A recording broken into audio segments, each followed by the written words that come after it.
Salam dostlar, bugün sizə necə bordo hazırlaya bilərik, onun haqqında video çəkəcəm. Deməli, bordo bildiyiniz kimi hazır satıla bilməz.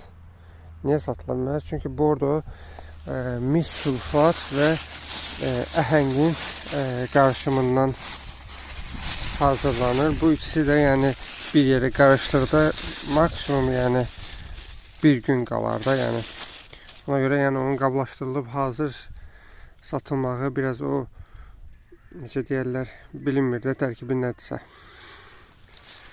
Nəysə, biz elə bil ki 10 litrlik bir dərman qabında 10 litr bordo məhlulu hazırlamaq üçün 100 qram sönməmiş əhəng alırıq. Bu cür alıb bu cür görürsü vedrədə söndürdük.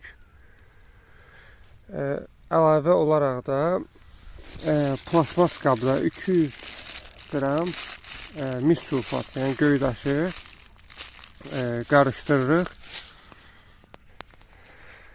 Yəni mis sulfat plasmas qabda qarışdırmalıdır, çünki dəmirlə reaksiyaya girir. Həmçinin də əhəng dəmir qabda söndürülməlidir ki, plasması əritməsin deyə. Və bunları qarışdırandan sonra hərəsi 5 litrdir. Tökürük dərman aparatına. Birinci əhəngi tökürük.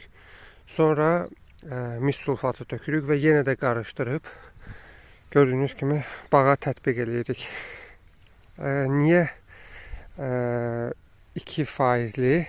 niyə 1% bordo, niyə 3-4% bordo? 1% bordo belənkimiş, yəni deyək, budandıqdan sonra yaraların yerini bağ məlhəmi yerinə yəni istifadə olunur. Kitrə təmizlənəndən sonra vurulur. Amma 3%, 4% qışın ortasında atıla bilər. Mart ayının əvvəli tumurcuqların pişi partlamamış, belə deyək, 2% istifadə olunur ki, yəni bağda görəcəyimiz qış tədbirlərinin ən sonudur da. Yəni belə deyək də, başlayırıq bordo məhlulu ilə payızda, ondan sonra qışlıq yağ. Niyə bordo ilə bitiririk? Çünki qışlıq yağ istifadə etdikdən sonra qışlıq yağ özü də cücüləri məhv etsə də, yəni ağac qabığında bu ildən o biri ilə keçən göbələk sporları üçün bilavasitə şərait yaradır.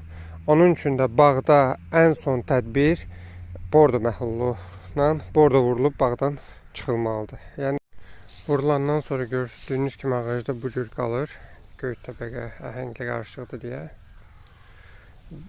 Vurulmamışdan qabaq nəzərə alınmalı faktorlar elə seçin ki, havanı ki, yəni dərmanı vurandan 10 saat heç olmasa ağacda qalsın, şeh düşməsin, yağış yağmasın üstünə. Həm də ki, ağacdan tökülən yarpaqları da yerdə, yəni orada da belə deyək, saprofit göbələklər üçün ağacı kurqom da, yəni bordo